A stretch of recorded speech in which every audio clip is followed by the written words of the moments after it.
Naitwa Ramadhani Hamisi Ntunzwe, mfanya biashara wa Kariakoo Uhuru na Kongo hapa. Mgogoro wa mimi na TRA ulianzia tarehe 30 mwezi wa 10 2016.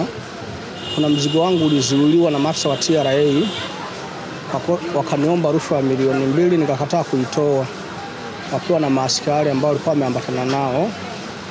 Sasa baada ya hapo kataa kutoa rushwa ya milioni 2, mzigo waliopeleka kwenye ghala lao la TRA ambao niliufuatilia kwa muda wa miezi 8 bila mafanikio ya kupata mzigo huo. Baada ya kuwa mgogoro unaendelea ndani ya miezi 8, kilichokuja kutokea, walikuja tena maafisa wa TRA hapa dukani kwangu wawili.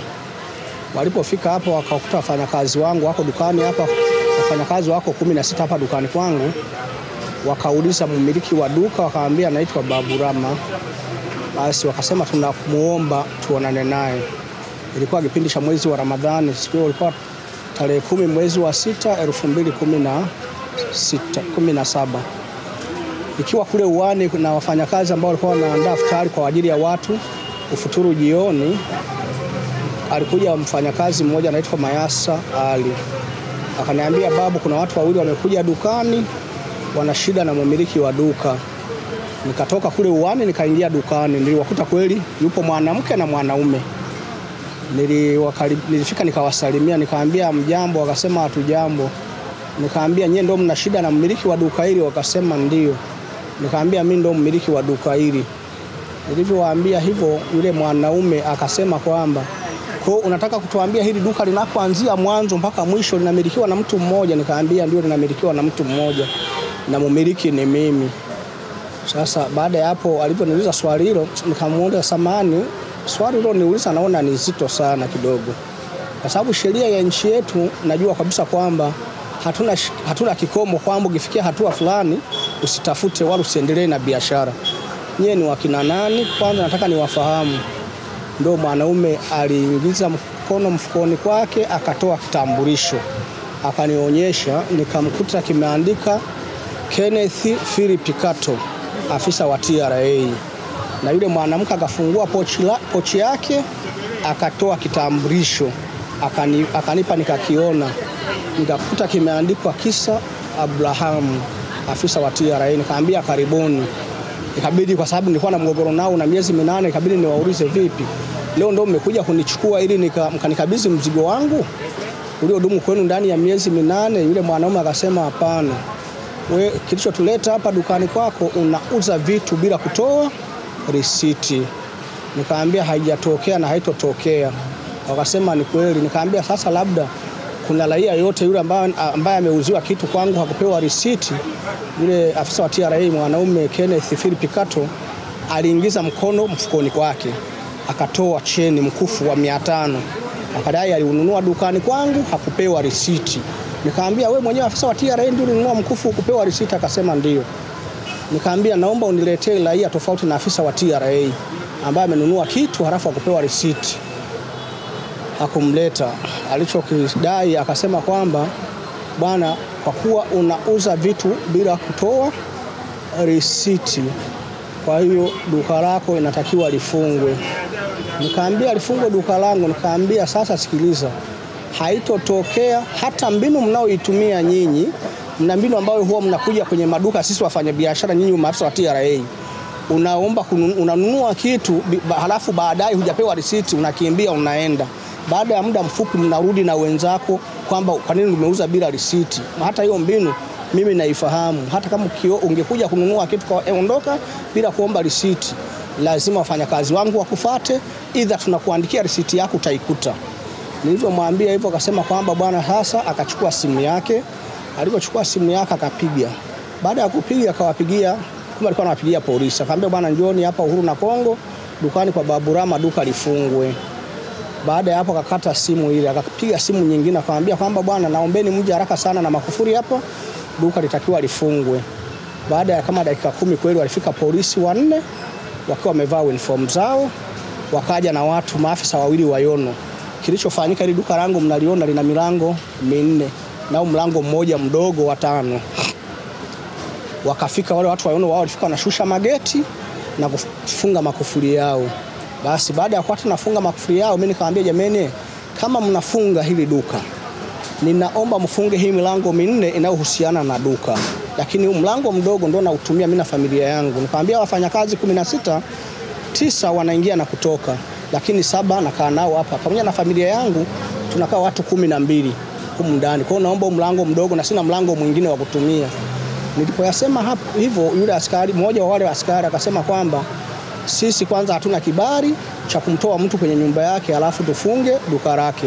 Hicho kibali kinatolewa na mahakama. Alivyotamka yule afisa wa TRA yule Kenneth Philip Kato akasema kwamba bwana, naomba waondolewe wote na familia yake inafungwa milango yote. Alivyotamka hayo, mimi nikamwambia na kule nyuma kuna wafanyakazi wapo 3 wanapika futari kwa ajili ya watu kufuturu jioni, kwa sababu miaka yote ya Ramadhani hapa mimi wanafuturisha. Tukaenda nao mpaka kule uwani kulikokuwa kunaandaliwa futari. Tulipofika kule, walichokifanya ile futari ilichukuliwa yote ikamwagwa, wakachukua ndoo za maji wakazimisha ule moto, halafu na mimi nikawekwa chini ya ulinzi na familia yangu wote wakawa tumetolewa. Kuna sefu hiyo hapo ilivunjwa, ilikuwa chumba hicho cha pili. Nikamwambia sasa labda naomba, kulikuwa kuna milioni 62, kulikuwa kuna dola 6,200. Nikamwambia basi naomba niitoe pesa yangu ili nitoke nayo. Wakaniambia sikuruhusiwi kutoka na kitu chochote kile. Kwa kila kitu kinabaki. Nikamwambia pia hili duka langu ninapoliona linakoanzia na linakoishia, na huku ndani pia nina store 3 zina mizigo. Kwa hiyo nataka nijue usalama wa mali yangu utakuwaje, kwa sababu mimi naishi humu ndani na familia yangu. Mimi ndio mlinzi, sina mlinzi mwingine anayeniangalia mali yangu mimi. Wakasema kwamba watamweka mlinzi ambaye atalipwa 100,000 kwa siku. Kwa mwezi atalipwa milioni 3. Hiyo kauli natolewa na maafisa wa TRA na kampuni, na wale maafisa wa kampuni ya Yono. Na hao maaskari wenyewe waliokuwa nao walikuwa 4. Basi pale baada ya kuendelea kudadisi nilitolewa tu kwa nguvu. Nikamwambia bwana, hebu tunaomba uende kwa sababu uko chini ya ulinzi. Nikatoka, wakafunga na huo mlango mdogo. Kumbe walikuwa wamekuja na gari wameweka upande wa pili. Nilipopelekwa kwenye ile gari ya TRA ile Ndikuruza, nikakuta kuna maafisa wengine zaidi ya 5 kwenye ile gari. Kwa hiyo nilipakiliwa kwenye ile gari moja kwa moja nikapelekwa kituo cha polisi Msimbazi. Ilikuwa majira ya saa 5. Nilipofika pale, wale maafisa wa TRA wakatoa na maelekezo kwa maafisa wa polisi kwamba nisipewe dhamana. Kweli niliwekwa ndani kuanzia saa 5. Nilikuja kutoka saa 1 jioni kwa dhamana ya shida. Nilivyotoka duka hapo limeshafungwa na familia hasa tayari. Nilivyorudi nilikuta sasa hata sehemu ya kuishi walishachukuliwa na wasamaria wema. Ikabidi sasa kilichofuata hapo, hatua zingine ziliendelea. Tarehe 19 nilienda kushtakiwa mahakama ya mwanzo iliyoko Upanga kwa kosa la kufanya fujo na kuuza cheni ya 500. Nikaambiwa dhamana iko wazi, mdhamini mmoja kwa dhamana ya shilingi 80,000. Nikapata dhamana, ikapangwa kesi tarehe 3 mwezi wa 7. Ilipopangwa tarehe 3 mwezi wa 7, tulivyoenda wale maafisa wa TRA wakiwa na mwanasheria wa TRA waliomba kufuta kesi ile. Wakakubaliwa, ikawa imefutwa mahakama ya mwanzo. Nilikuwa nawapa kisa ambacho kilipoanzia. Sasa ndo naenda hata kwenye mada. Nilikuwa nataka mpate kichwa cha habari. Baada ya hapo sasa mgogoro uliendelea. Ndani ya miezi 6 duka limefungwa toka tarehe 10 mwezi wa 6 2017. Ilivyofika tarehe 22 mwezi wa 11 2017 tulikaa kikao, mimi nikiwa na katibu wa jumuiya ya wafanyabiashara na mwenyekiti wa jumuiya ya wafanyabiashara, na wao upande wa TRA waliwakilishwa na meneja wa kodi za ndani, alikuwa anaitwa kipindi hicho Elijah Mwandumbia, akiwa na meneja wa kikosi cha Fasti aliyokuwa anaitwa Njaure S. Mdendu, akiwa na afisa Aziza, pamoja na mwanasheria wa TRA alikuwa anaitwa Grace Julius Makoa. Tulipokaa kwenye kikao kile sasa ndio ilipotolewa kibali cha kufunguliwa duka langu. Kile kibali kilivyotolewa kikasainiwa, sasa ikaonekana kwamba duka lije lifunguliwe chini ya uongozi wa serikali za mitaa ndani ya miezi 6 nirudishiwe duka langu. Ndipo tulipokuja moja kwa moja majira ya saa 8 hapa dukani kwangu. Tulipofika hapa duka wakafungua sasa zile kufuli walizokuwa wamezifunga kwenye milango yote hapo 5. Baada ya kufunguliwa kwa duka langu, yani nilichokikuta, nilikuta mali yote iliibiwa. Duka lilivunjwa, mali yote iliibiwa, hakuna hata kitu kimoja. Na mali iliyokuwa imebakia dukani, yani niliibiwa pata hasara ya zaidi ya milioni 821. Mali yenye thamani ya milioni 165, kwa ndani kule kuna chumba ambacho walikusanya mzigo wote pamoja, wakafungulia, kuna bomba ambalo nalitumia kwa ajili ya maji. Kwa wakafungulia maji, wakaozesha mzigo ule na vitu vikawa vimeharibika. Baada ya hapo sasa kilichonikuta, baada ya kuwa limefunguliwa duka mali hamna, aliyekuwa msimamizi wa mali yangu hili duka kama mnavyoliona, ambaye ni dada yangu, alipata mshtuko ambao ulipelekea kifo chake, mpaka leo siko naye. Mke wangu mwenyewe siku hiyo hiyo ambao duka limefunguliwa, wawakilishi wa TRA wapo, viongozi wa jumuiya wa serikali ya mitaa wapo, na watu waliokuwa wanashuhudia. Mke wangu alichanganyikiwa, mwehu kabisa, akafungwa kamba na akapelekwa Muhimbili.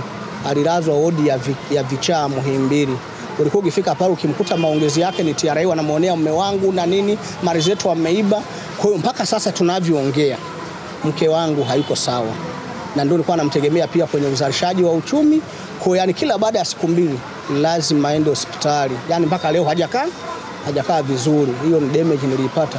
Kwa kweli kitendo cha mali yangu kuibiwa, hata mimi mwenyewe mwenye mali niliathirika sana kisaikolojia, ambapo hata watoto wangu waliokuwa wanasoma sekondari, walikuwa wanasoma shule mbalimbali, walisimama masomo. Kwa matumaini yao sasa yakawa yamefanya nini, yamepotea, kwa sababu nilikuwa tena sina uwezo wa kufanya nini, wa kuwalipia ada. Kwa hiyo nilikubali watoto wote walisimama, kwa mgogoro ule ukafanya nini, ukaendelea. Lakini hata hivyo TRA hawakuishia hapo. Baada ya hapo sasa yule mwakilishi wao akawapigia simu wale maafisa wa TRA walikuwa wamemtuma tuje kwenye tukio. Akawaambia kwamba lile duka tulilolifunga tumelifungua, hakuna kitu hata kimoja, mali yote imeibiwa na mali iliyobakia imeharibiwa vibaya. Mnatupa maelekezo gani? Walichomjibu, walimwambia kwamba kwa kuwa mko na mwenye mali, nendeni kituo cha polisi Msimbazi mkatoe ripoti ili waje wakague na hatua zingine siendelee. Na kweli kabisa sasa duka likarudi tena wao wenyewe, wale wakafunga mageti yale, wakaweka kufuli zao. Wale viongozi wa serikali za mitaa walibaki hapa dukani na watu waliokuwa wanashuhudia tukio. Mimi na mwakilishi wa TRA tukaenda kituo cha polisi, tukatoa taarifa. Tulivyotoa taarifa, walikuja polisi 3. Alikuja OCD aliyokuwa kipindi hicho na maaskari 2. Walipofika hapa wakaomba sasa duka lifunguliwe tena, likarudi likafunguliwa. Wakaingia huko ndani, wakaangalia, wakakagua. Unaona hapa walikata watu mpaka leo sijapaziba. Hapo walishukia watu, walibandua bati wakashuka. Kuna pale ile sehemu tena ilibanduliwa pale watu, na maana waliingia ndani. Huku nyuma kuna mlango, baadaye nitawaonyesha. Huko kule nyuma walivunja kwa duka, kumbe kawa limefungwa, kumbe kule nyuma kulishakuwa wazi, ndio walikovunja, wakawa wanapitishia vitu kule ndani. Polisi walichokifanya, walipiga picha matukio yote, zile nguo zilizokuwa zimeharibiwa, sehemu zote zilikuwa zimevunjwa. Baada ya hapo wale maaskari wakawaambia sasa kwa hiyo sasa hivi duka lirudi tena lifungwe. Kwa wale askari wakatoa tena amri ya duka langu lirudi lifanye nini. Wale maafisa wa TRA wakafunga, wakaweka kufuli zao, wakasema twendeni tena kituo cha polisi. Tukaenda kituo cha polisi hiyo tarehe 22 mwezi wa 11 2017. Tulipofika kituoni pale, kilichoendelea, wale maaskari wakasema sasa yule mwakilishi wa TRA kwamba yeye hahusiki kwa sababu wao ndio waliofunga duka langu. Kwa inatakiwa mimi mwenye mali sasa ndio nibaki pale nitoe maelezo. Nikabidi kweli nikatoa maelezo polisi kilichotokea siku hiyo. Baada ya kutoa maelezo na nikabidi nikawa nimewashtaki. Mshtakiwa namba 1 waliponiuliza kwamba hasa unamshtaki nani au unamuhisia nani, nikamwambia mshtakiwa namba 1 ni TRA kwa sababu ndio walifunga duka langu. Mshtakiwa namba 2 ni kampuni ya Yono, ya madalali ya Yono, kwa sababu ndio waliofunga nini, walioshirikiana kufunga duka langu, na wao ndio walinithibitishia siku wanafunga duka langu kwamba atawekwa mlinzi ambaye atalipwa 100,000 kwa siku, ina maana kwa mwezi atalipwa milioni 3. Basi kwa hiyo baada ya kuwa duka limeibwa nikatoa maelezo. Baada ya maelezo nilipewa arabi. Baada ya arabi kilichotokea sasa nikaambiwa wewe fanya nini, nenda, hatua zingine zinaendelea, kesi hii tutapelekwa mahakamani na nini, nikasubiri. Lakini hata hivyo maafisa wa TRA hawakuridhika pamoja na kuyafanya yote hayo mazito kwangu. Baadaye walirudi wakanipigia simu, wakaniambia wana kikao na mimi. Nikaenda kwenye kile kikao kwamba kinafanyika saa 4 ofisi za Kipata.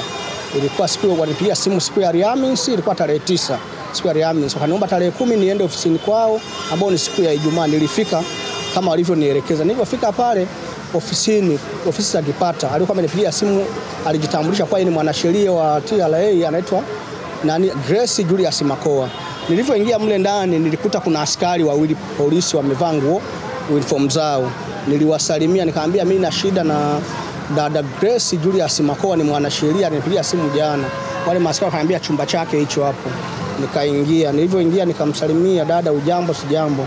Nikamwambia mimi ndo Ramadhani Hamisi Ntunzo, ulinipigia simu jana. Akasema sasa mbona umekuja kwa kuchelewa? Nikamwambia mimi sijachelewa. Uliniambia nifike saa 4 na saa hizi saa 4 bado.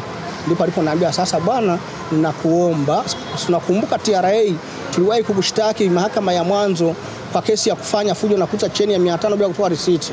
Baadaye tukaomba kufuta, nikaambia ndio. Baada ya kuniambia hayo akasema sasa leo tunakupeleka mahakamani tukakusomee shtaka lako la kufanya fujo halafu tukakufungulia duka lako. Kweli nikaambia sawa. Basi kweli ilibidi sasa tena nikarudi nikawekwa chini ya ulinzi na wale maaskari. Nikapelekwa, nikawaambia hasa mimi siwezi kwenda mahakamani bila kupitishwa kituo cha polisi Msimbazi kwa sababu kule ndio nina dhamana ya ile kesi mlioifuta. Kwa na waliniambia kesi kiwa tayari watanipa taarifa. Kwa leo sijapata taarifa. Kwa nipitisheni kituo cha polisi ili wawe na taarifa mnako nipeleka.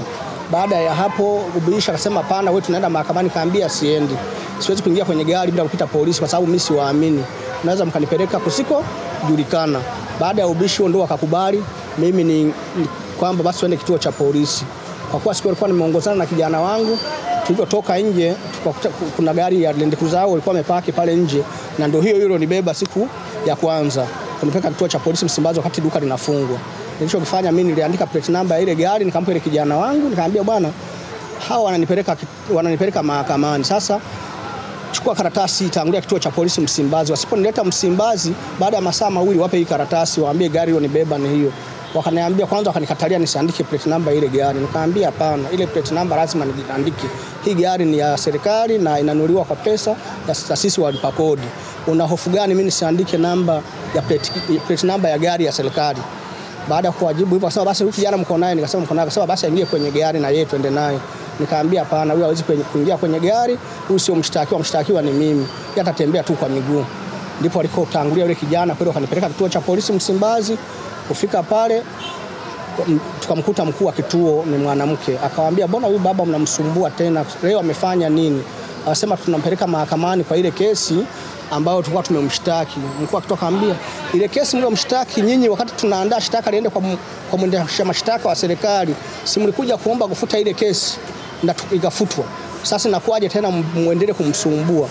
Basi alivyosema yule mkuu wa kituo hayo, mimi nikamwambia hapana mama, mimi siokopi kushtakiwa na TRA. Hata kama wana kesi 100 zaidi yangu, mimi nitakabiliana nazo, najua Mungu atanisaidia kwenye haki yangu, siwezi kupata madhara yoyote yale. Kilichonileta mimi hapa, walinipigia simu jana wakiniambia wana kikao na mimi. Sasa nafika na naambiwa nipeleke mahakamani. Mimi ndio nimewakatalia kupelekwa mahakamani bila kufikishwa kituo cha polisi mkapata taarifa, kwa sababu nimekuwa na hofu asije kunipeleka kusiko julikana.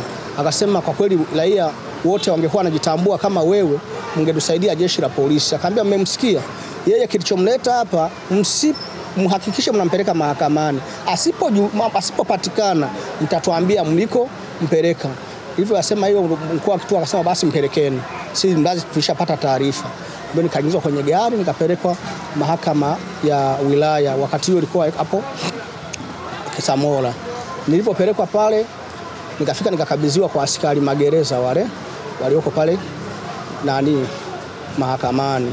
Nilipokabidhiwa pale nikawekwa mahabusu. Nilipowekwa mahabusu ilikuwa majira ya saa 5 asubuhi.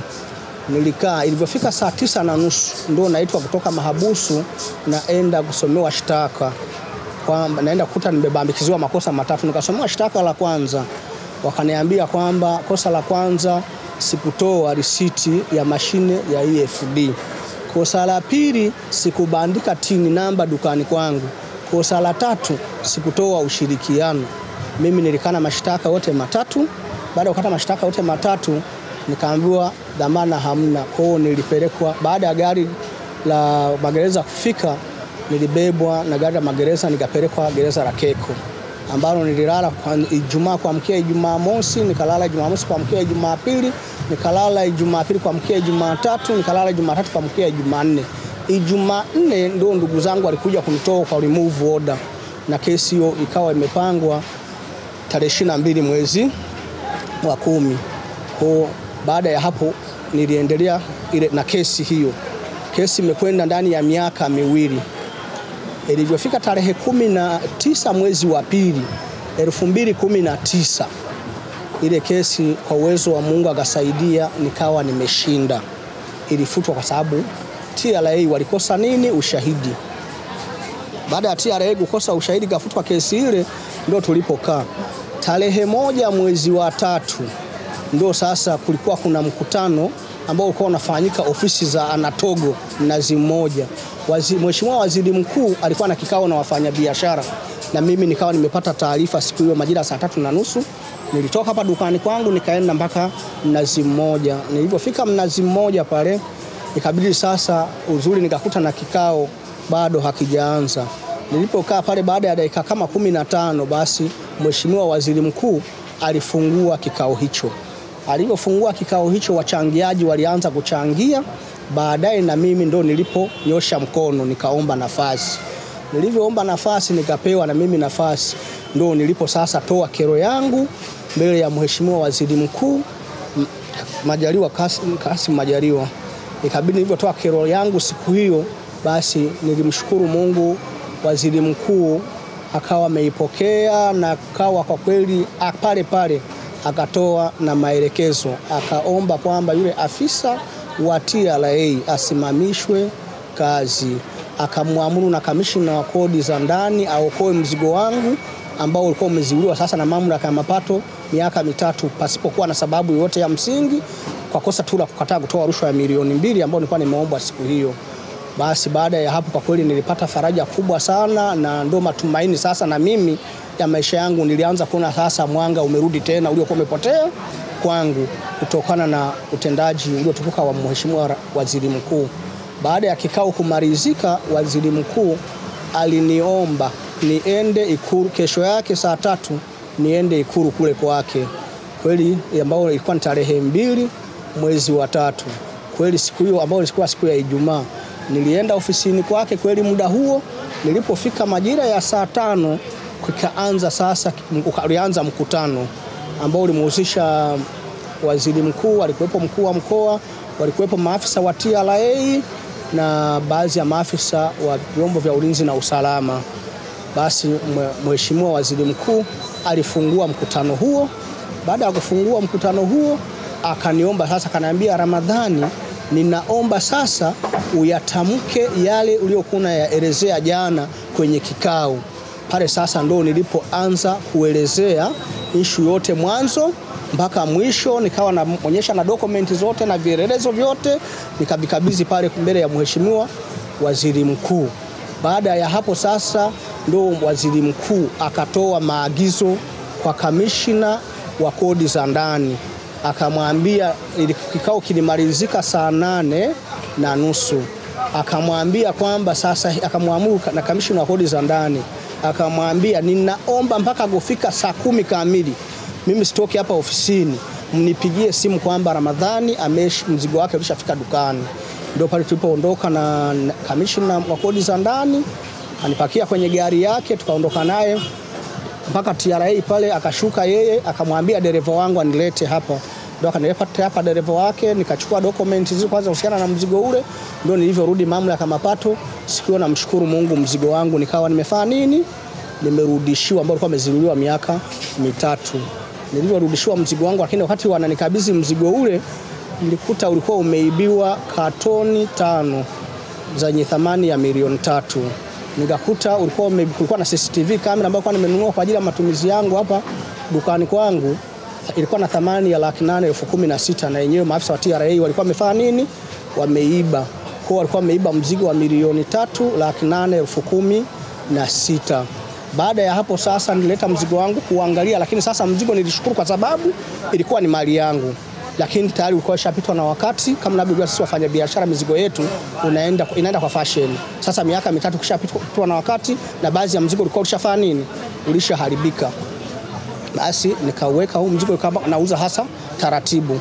Baada ya hapo sasa kilichotokea kukafanyika mkutano wa Mheshimiwa Rais wa Jamhuri ya Muungano wa Tanzania Dr. John Pombe Magufuli. Aliomba kukutana na wafanyabiashara wa Tanzania nzima, kila wilaya ikiwa inawakilishwa na wafanyabiashara 5. Ule mkutano ulifanyika tarehe 9 mwezi wa 6 2019 Ikulu. Baada ya sasa ya mkutano ule kufunguliwa, wafanyabiashara wakaanza sasa kutoa kero zao. Baada ya kuwa kila mtu wachangiaji wamemaliza kuchangia, kikafikia kile kipindi sasa cha majibu na maswali kwa viongozi. Basi ndipo waziri mkuu alivyosimama ndo alipozungumzia alipowakilisha kero yangu kwa Mheshimiwa Rais. Akaambia Mheshimiwa Rais, katika watu waliowahi kupata msukosuko kwa kupitia mamlaka ya mapato, yupo mfanyabiashara mmoja maarufu hapa nchini, Bwana Ramadhani Hamisi Tunzwe. Ndio pale waziri mkuu akata namuelezea rais naye kwa utendaji wake ambao kila mtu anaufahamu, ambao hauna mashaka. Halafu kama unavyomjua rais wetu ni mtu ambaye anapenda wanyonge na pia hapendi Mtanzania yoyote yule aonewe na mtu yote wala nyanyaswe kwenye haki yake. Kwa nia njema kabisa, rais baada ya kuona uovu niliokuwa nimetendewa na maafisa wa TRA alitoa maelekezo kwanza kwa mkurugenzi wa TAKUKURU kwamba wale waliokuwa wamekamata mzigo wangu, yule afisa wa TRA akamatwe na wale maaskari wakamatwe ili waweze kushughulikiwa. Baadaye akatoa maelekezo kwa General Commissioner wa mamlaka ya mapato, akaelekeza kwamba kwa kuwa wao ni watu wa mahesabu, kwa hiyo wakafanye hesabu zao ili waweze kunilipa fidia ya mzigo wangu waliouziwia miaka 3, kwa sababu wao ni wataalamu wa hesabu. Kwa kweli alivyolitamka hilo Mheshimiwa Rais wa Jamhuri ya Muungano wa Tanzania kwa nia njema kabisa, mimi nilipokea kwa furaha. Kwa hiyo hata yale madonda ambayo nilikuwa nimetoneshwa na maafisa wa TRA na maumivu nilikuwa nimeyapata, kwa kweli nilihisi kuwa yamepoa sasa kwangu. Nikaona kama sasa na mimi nuru imefanya imerudi kunishukia, kwa sababu hata mimi nilikuwa nishapoteza matumaini tena kuondoka. Sasa nikajua kwamba hasa nimebaki naishi bila kujua hatima ya maisha yangu ni nini tena na familia yangu. Baada ya kuyaagiza hayo rais, kwa kweli nilifarijika sana pamoja na familia yangu na jamaa zangu wa karibu. Sasa baada ya hapo, baada ya agizo hilo kutolewa hiyo tarehe 9, ndani ya siku 3 nilipigiwa simu na katibu wa jumuiya ya wafanyabiashara Bwana Mwinyi. Siku hiyo nilikuwa kituo cha polisi Msimbazi. Nilikuwa na shida na OCD. Nikiwa naye ofisini kwake, simu yangu iliita, nikapokea. Akaniuliza, Bwana Ramadhani, uko mkoa wa Dar es Salaam? Nikamwambia ndio, niko mkoa wa Dar es Salaam. Akaniambia kwamba ninakuomba uje hapa ofisini kwangu mara moja, nina issue muhimu sana, kuna issue muhimu sana ya kwako. Nikamwambia basi nakuja sasa hivi kwa sababu siko mbali na hapa ofisini. Kwa hiyo ilibidi nikatisha sasa mazungumzo yangu na OCD. Nikamwambia hebu ngoja nikamsikilize kwanza katibu wetu, kwa sababu mimi ni mwanachama wa jumuiya ya wafanyabiashara. Basi niliondoka. Baada ya kuondoka kufika pale ofisini kwa katibu, nilimkuta nikamsalimia, nikamwambia bwana nimefika, kuna nini? Akaniambia, ndipo aliponifahamisha, akaniambia bwana samahani sana, mimi nimepigiwa simu na wafanyabiashara wakubwa 3 hapa nchini. Wameniomba nifanye kila njia nikutafute wewe ili tukae tufanye mazungumzo.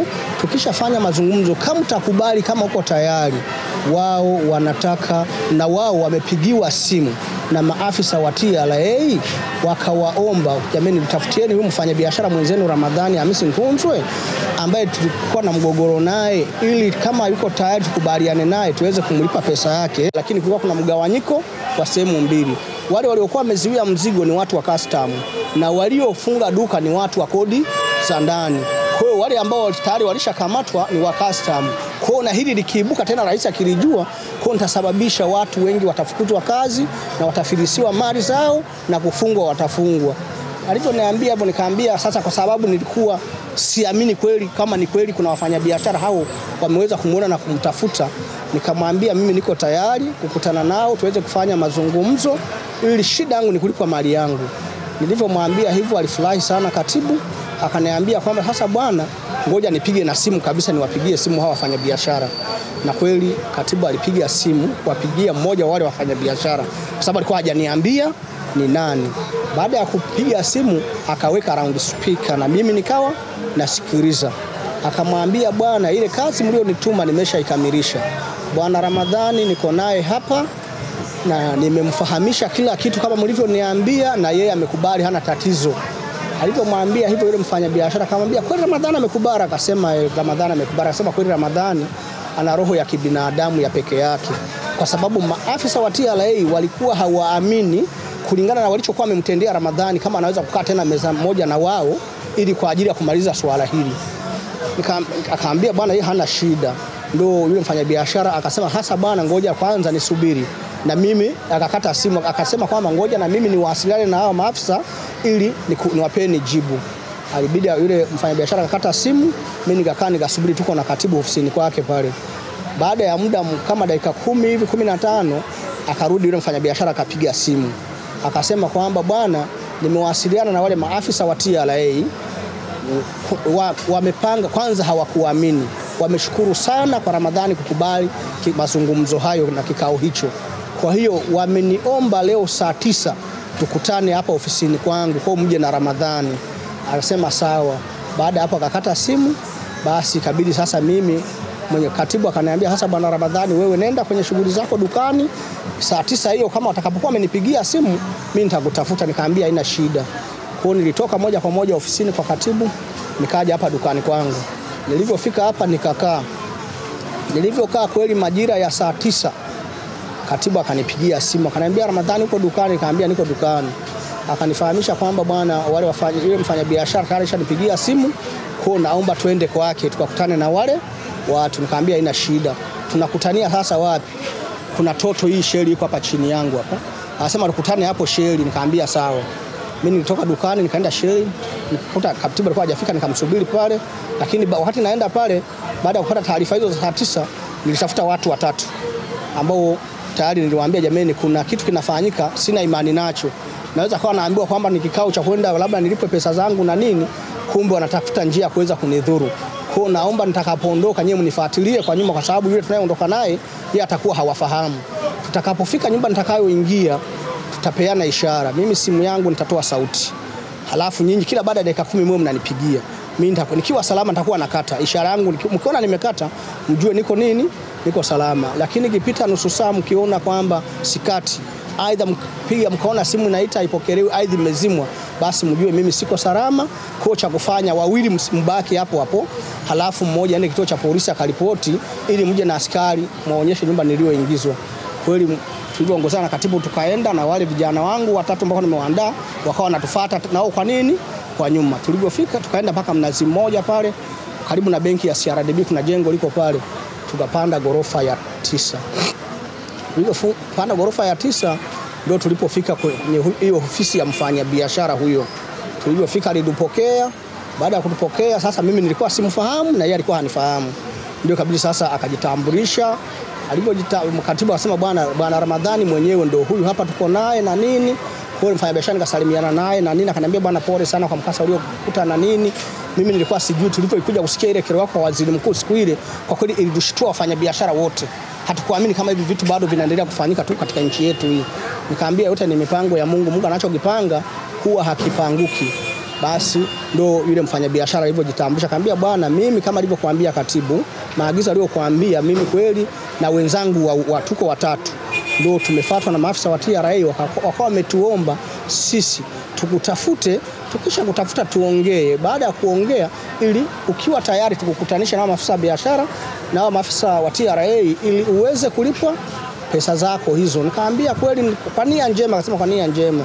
Nikamwambia sasa nikawa na hamu ili niwajue na wale wafanyabiashara wawili ili wao wamekamilika watatu. Sasa wale wafanyabiashara wengine wawili sikufanya nini? Sikubahatika kuwakuta pale. Nikaambia bwana, mimi niko tayari kufanya kikao nao ili niweze kulipwa pesa yangu kama wanavyotaka wao.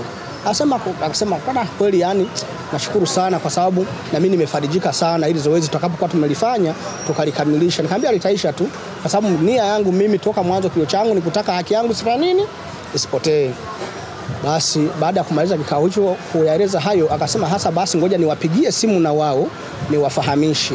Yule mfanyabiashara ndo alipopiga simu kuwapigia wale maafisa wa TRA, akawaambia kwamba jameni, Ramadhani tayari niko naye hapa ofisini kwangu na katibu, na nimeshaongea naye na amekubali, hakuna shida yoyote, yeye yuko tayari.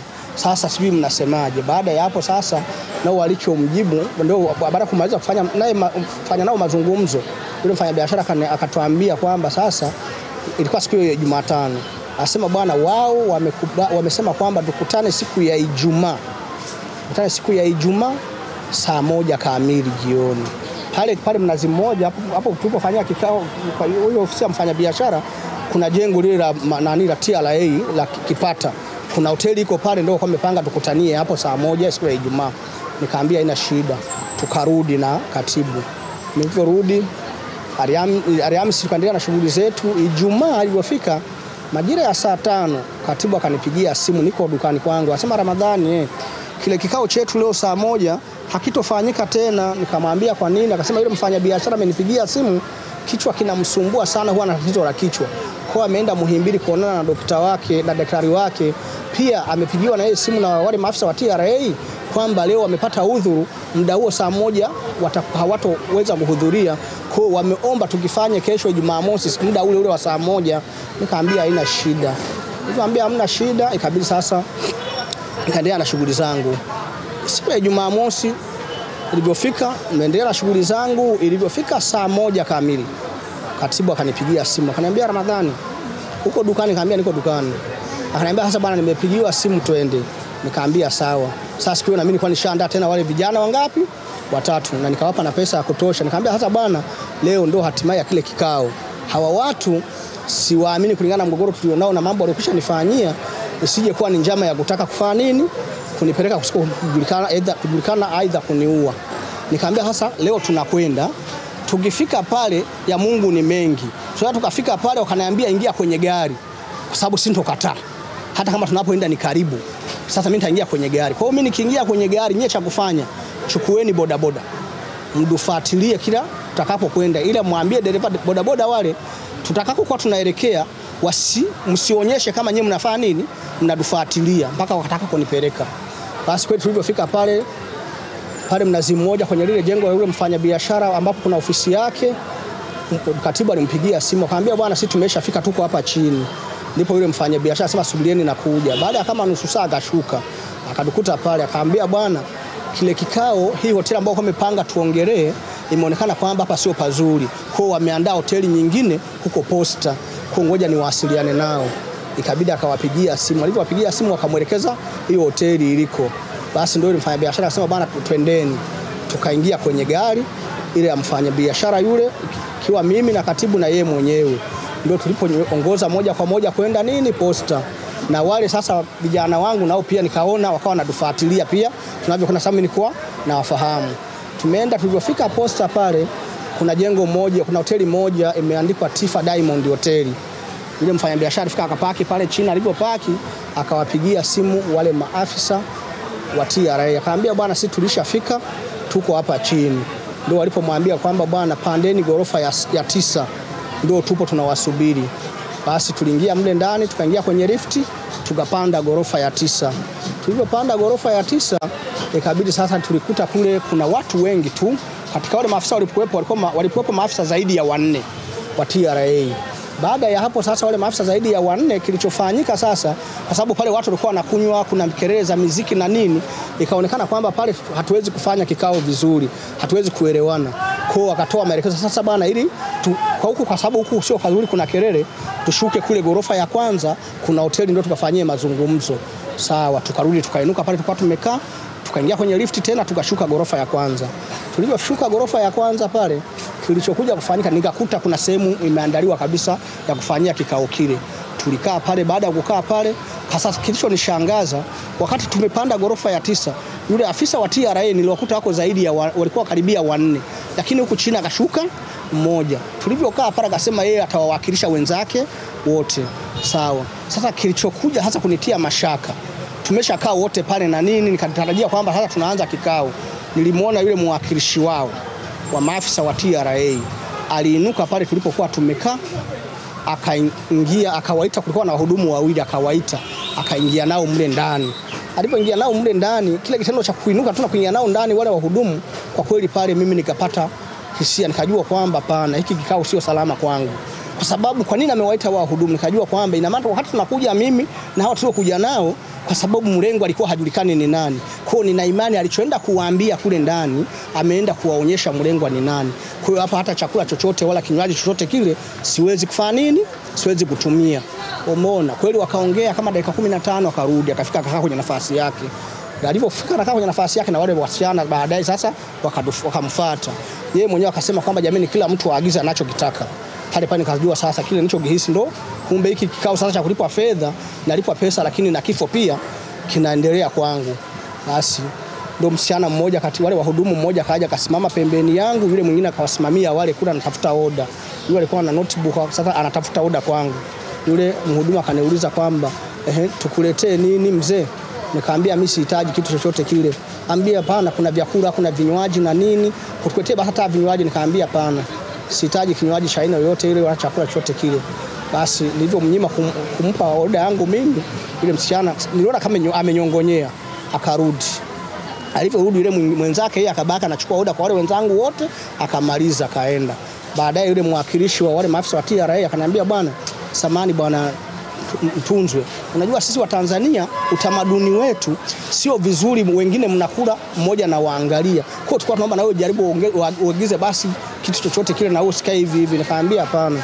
Nikamwambia bwana, mimi mchana nimeshinda nimefunga swaumu, ilivyofika jioni saa 12:30 nimefuturu. Baada ya kumaliza kufuturu nimenuia kufunga usiku. Sasa siwezi kuharibu swaumu yangu ya usiku kwa ajili ya vyakula vya hapa hotelini. Nilivyomwambia hivyo akasema bwana basi agiza hata maji tu, angalau aita kinywaji au maji unakunywa kidogo kidogo. Nilimwambia mimi vinywaji nyumbani kwangu nimeviacha tu vya kutosha na maji nimeacha kwenye friji ya kutosha. Kilichonileta hapa mimi ni kikao tu cha mazungumzo, labda tuanze tu kikao hicho, ndio kilichonileta, sikuja kwa ajili ya vyakula mimi huku. Nikakataa vile vyakula. Baada hapo sasa wao wakala wenzangu na nini walioagiza chakula, walioagiza chai, vinywaji, waliokuwa wanaagiza kahawa, kila mtu alichokitaka kweli alikitumia. Kasoro tu mimi ndio sikutumia kitu chochote kile. Baada hapo sasa ndio yule mfanyabiashara akafungua kikao kile kwamba bwana Ramadhani ndio huyu hapa, tumeshaongea naye na nini. Baada ya kuelezea hayo ndio yule mwakilishi sasa wa TRA na yeye sasa kafanya nini, akaongea akaambia, bwana Ramadhani, sisi bwana tulichokuwa tunakuomba, kwanza akajitambulisha kwa jina. Alivyotambulisha kwa jina akasema, lakini pamoja na hivyo mimi ni meneja kwa mkoa wa Ilala upande wa gerezani, lakini hata mimi bado ni mgeni, lakini wenzangu wameniomba niwawakilishe wote. Nasema bwana, sisi baada ya hili sakata rais kufanya nini, kutangaza kama unavyojua, wale waliofunga duka lako ni upande wa kodi, wale waliozuia mzigo ni upande wa custom.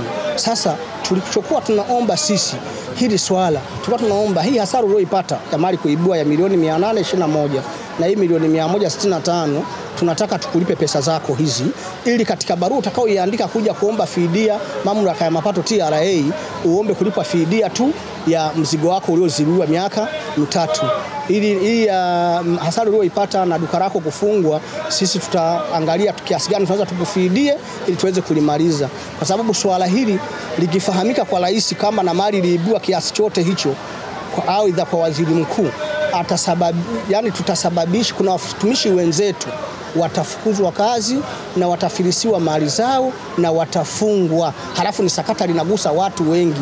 Kipindi hicho cha 2017 sakata lako linatokea, kuna ambao sasa hivi wamepandishwa vyeo TRA, mwanzoni walikuwa mkoa wa Ilala. Sasa hivi walishapandishwa vyeo. Sasa na maana kwamba linawagusa.